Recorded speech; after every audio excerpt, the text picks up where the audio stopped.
नमस्कार दोस्तों, फिर से स्वागत है आपका मेरे इस चैनल पर। देखिए, आज 31 जनवरी 2025 हो गई, सुबह के 8 बज रहा है।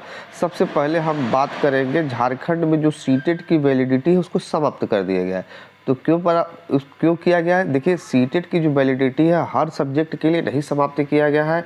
एक ये क्लियरिफिकेशन आप मुझसे कर लीजिए, क्योंकि बहुत लोग ये कह रहे हैं कि सीटेट को झारखंड से बाहर कर दिया गया है, इसी तरीके से हर राज्यों में बाहर कर दिया गया। जी नहीं, ऐसी कोई बात नहीं है।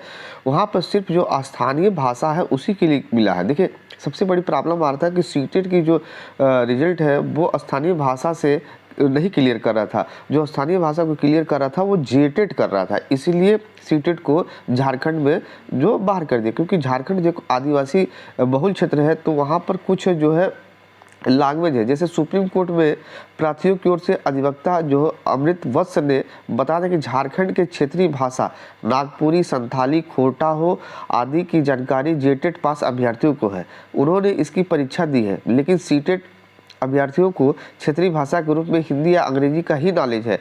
जब सीटेट शिक्षकों की नियुक्ति झारखंड के प्राथमिक स्कूलों में होगी तो उन्हें झारखंड की क्षेत्रीय भाषा में बच्चों को शिक्षा देने में परेशानी होगी। यह राइट टू एजुकेशन का उल्लंघन है, इसलिए सीटेट पास अभ्यर्थियों को परीक्षा में शामिल होने पर रोक लगाई चाहिए। इसके बाद सुप्रीम कोर्ट ने पिछले साल और अप्रैल माह में आदेश दिया था कि झारखंड सरकार JSC अदालत के आदेश के बिना ही सहायक आचार्य नियुक्ति परीक्षा का रिजल्ट प्रकाशित नहीं कर सकता। यानी पहले से इस पर स्थगनादेश था, जिसको क्लियर कर दिया गया है। यानी सीटेट में पास लोगों के लिए रिजल्ट नहीं निकाला जाएगा और जो जेटेट पास किए हैं उन्हीं पर निकाला जाएगा। ये भर्ती पिछले साल यानी 26,001 पदों पर नियुक्ति का परीक्षा लिया गया था। तो परीक्षा का परिणाम अभी तक जारी नहीं किया गया है। सुप्रीम कोर्ट के आदेश के से उसको रोक रखा गया था। उसमें सीटेट का रिजल्ट रोक करके जो जेटेट पास किए उनका रिजल्ट अब जारी कर देगा। तो ये बहुत बड़ा अपडेट निकल के आया है। तो ठीक है, अब इस पर अगली जानकारी जो हो कल मैं बता दूंगा। अभी फिलहाल की जानकारी यही है कि जो झारखंड में जेटेट में अलाउ कर दिया गया, जेटेट को अलाउ कर दिया गया है। चलिए देखते हैं अगली खबर क्या है।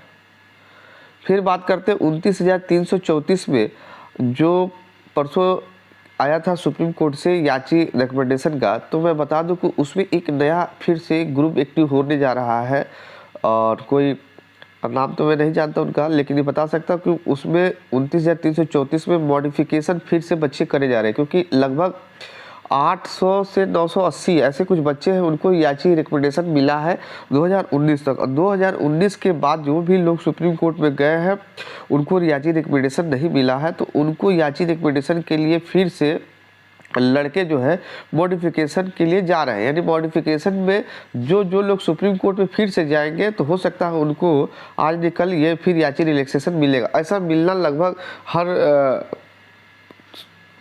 80% तय ही होता है कि याची मॉडिफिकेशन एक्सेप्ट कर लिया जाता है। तो जो लड़के 29,334 में पिटिशनर रिलीफ नहीं पा पाए हैं, तो वो लोग फिर से कहीं ना कहीं से अपना देख ले कि किस तरीके से मॉडिफिकेशन में सुप्रीम कोर्ट में पहुंचा जा सकता है। ये एक जानकारी निकल के आ रहा। अब बात करते हैं 69,000 शिक्षक भर्ती में। 69,000 शिक्षक भर्ती की सबसे बड़ी लेटेस्ट अपडेट ये है कि कल जो लिस्टिंग एप्लीकेशन आ गया है सुप्रीम कोर्ट की वेबसाइट पर शो करने लगा है, तो जो आपको मैं बता दूं उस पर एक बहस होगी बाकायदे। आज 10:30 बजे माननीय JP दत्ता जज सर के सामने बहस होगी। उसमें ये लिस्टिंग पर पैरवी किया जाएगा। अब पैरवी में क्या निकल के आएगा ये सुनवाई के बाद ही पता चलेगा कि 69,000 में कब की डेट, जो 11 फरवरी की डेट है उसी डेट पर बाकायदे सुना जाएगा। कि कब सुना जाएगा ये सीरियल नंबर और भी कुछ शो करने लगा। और बहुत बच्चे जो पूछ रहे थे कि क्या हम सिंगल बेंच में याची बने हैं, डबल बेंच में याची बने हैं, सुप्रीम कोर्ट में नहीं बने हैं, तो मैं उनको जानकारी दे दूं कि हाँ, आप लोग 69,000 में सुप्रीम कोर्ट में भी याची बन सकते हैं। तो ये जानकारी। और कुछ लड़के ये भी बोल रहे थे कि हम सिंगल बेंच में बने हैं, डबल बेंच में नहीं बने हैं, तो डायरेक्ट सुप्रीम कोर्ट में बन सकते हैं। बिल्कुल बन सकते हैं, अभी भी उनके पास मौका, बन लीजिए। तो वीडियो देखने के लिए आपका बहुत बहुत धन्यवाद। भगवान करे आपका दिन शुभ हो।